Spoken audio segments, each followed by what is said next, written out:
Let me ask you just practically, I know a lot of companies have online sites. I mean, it's unbelievable.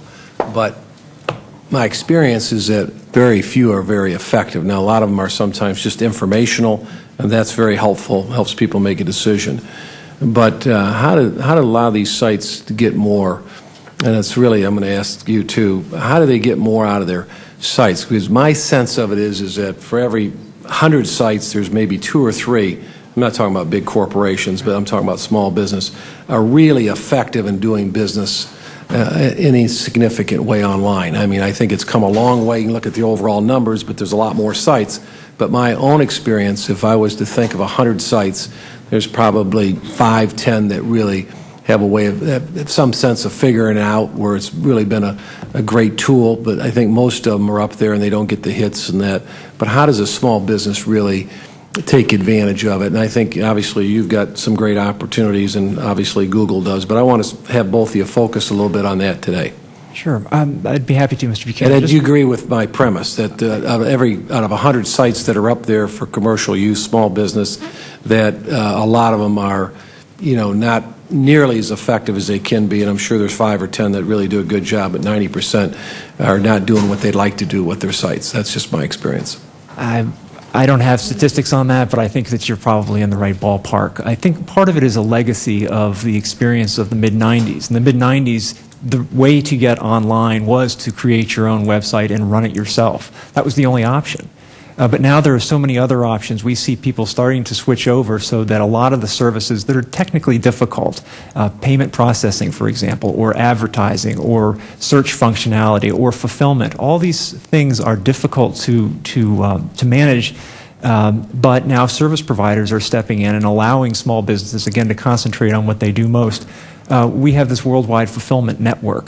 This involves gigantic distribution centers throughout our country and around the world. Why not allow small businesses to come in and allow their products to sit in our warehouses until they sell them, and then we will take care of the shipping for them, so they don't have to be experts in shipping or inventory management and those sorts of things. So I think despite the rather gloomy view of the websites around the internet that you have and I share, I think we're going to see shifts now by small businesses to service firms like ours and others. We're not the only ones, of course, that will allow them to concentrate on the things that they do best.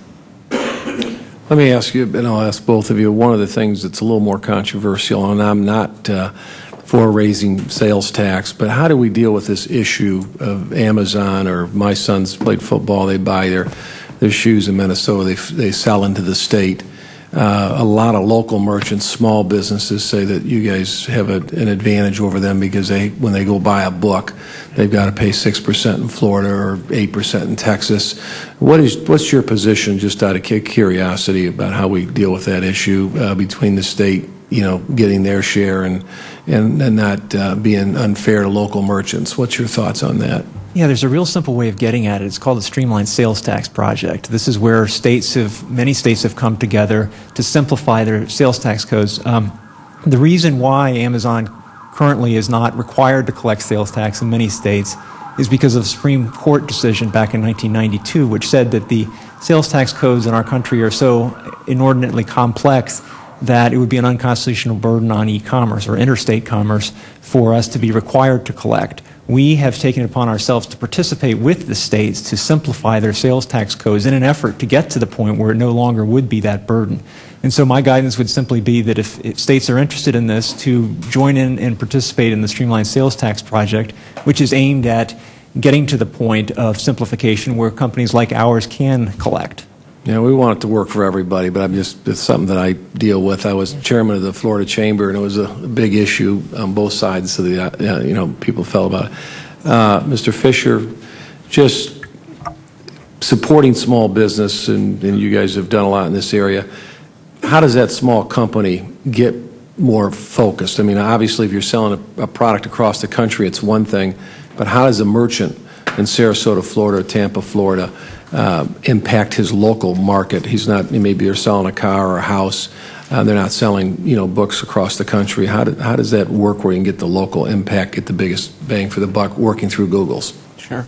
Well, Congressman, one of the key features of our advertising program is that we allow you to target not just the type of audience, the particular searchers by their queries and what they might be searching, but actually by location. So, for example, you could choose Sarasota, you could choose the state of Florida, you could choose particular areas to target. And some small businesses want to sell nationwide or even target the entire world, and some it's more appropriate for them to target specific areas, and we enable them to do that.